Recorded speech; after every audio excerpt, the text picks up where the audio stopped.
homeless, people just out of their homes, in many cases devastated, and you're never quite sure whether you can trust any building that is still standing. 泣いてますね。この高台を避難して、その高台からその町が飲まれていく様子。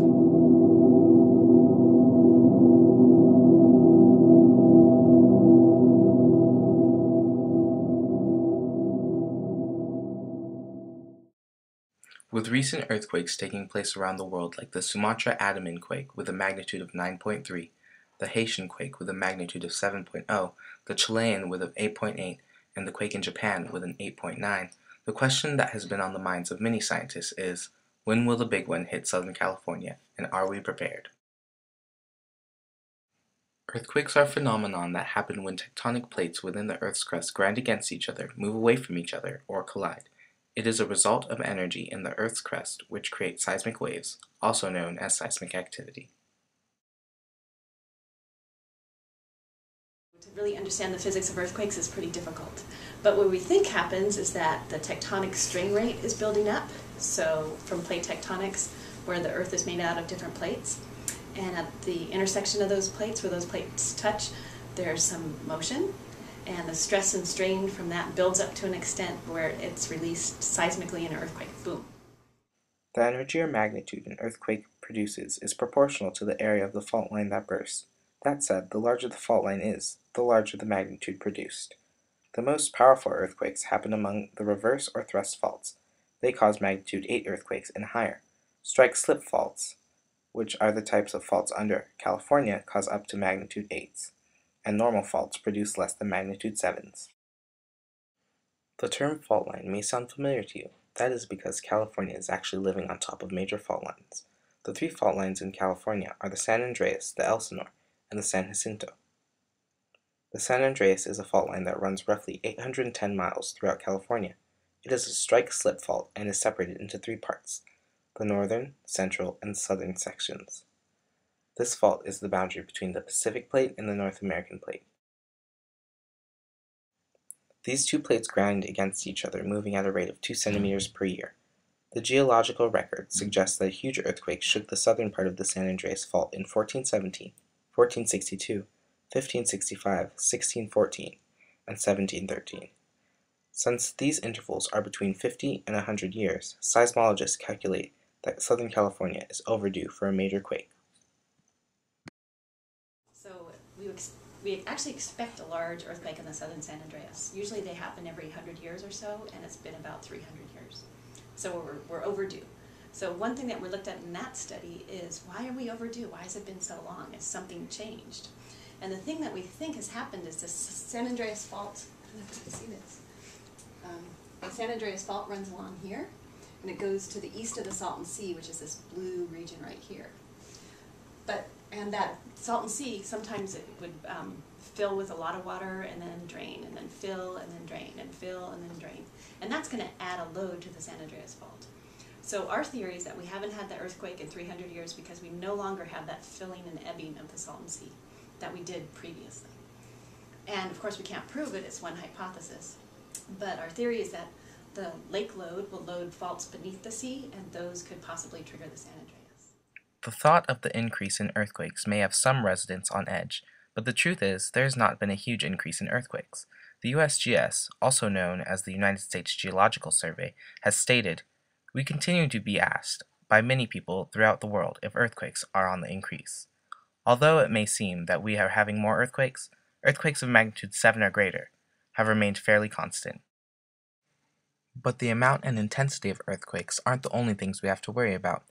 Even the smallest quake could topple a building that isn't built up to the strict building standards in California. So we can think of this as a building code in San Diego, and you can see that we have these little struts here, these little triangular struts, and that makes the building very secure. So if we have a shaking, that building's not doing much, it's very secure. And California building codes insist that buildings are built similar to this. Now in Haiti, for that magnitude 7, they didn't have that building code. And you can imagine just loosening some of these struts, just a small amount of earthquake shaking, boom, your building is not holding together very well. So first, we'd be pretty safe because we have the good building codes. And that can't be understated. It's just very, very Here in San Diego, we don't have the problem that we have in Northern California because the houses are built on slabs, on cement slabs. There's a slab and then the house is sort of attached to it. So houses really don't have anywhere to go. In Northern California, many of the houses, there was a foundation and the house was just kind of set on top of it. It was not attached to it. So when earthquakes will come, what will happen is that the foundation will stay put to the ground, but the house will kind of shift. It's like when you go in your car and if you brake very fast, what happens? You kind of keep on going, you know, the car stops, but you keep on going. So that's sort of what happened to the houses in an earthquake. You know, the earth moves underneath, like it moves, but the house stays there, and all of a sudden it doesn't have a foundation, so it kind of falls down, okay? And that's why they get destroyed houses. So there was a... California, we have building codes, and those building codes are updated about every 2 or 3 years, and whenever they're updated, there's a stronger code in there for earthquakes, and it's always improved and more modernized. So the newer the buildings are, the more, say, the newer earthquake engineering is in them. It doesn't mean that ones that have been built, 20 years ago are obsolete. They just don't have the most recent, understanding of earthquake engineering. Overall, we're better than many other states and obviously better than other countries.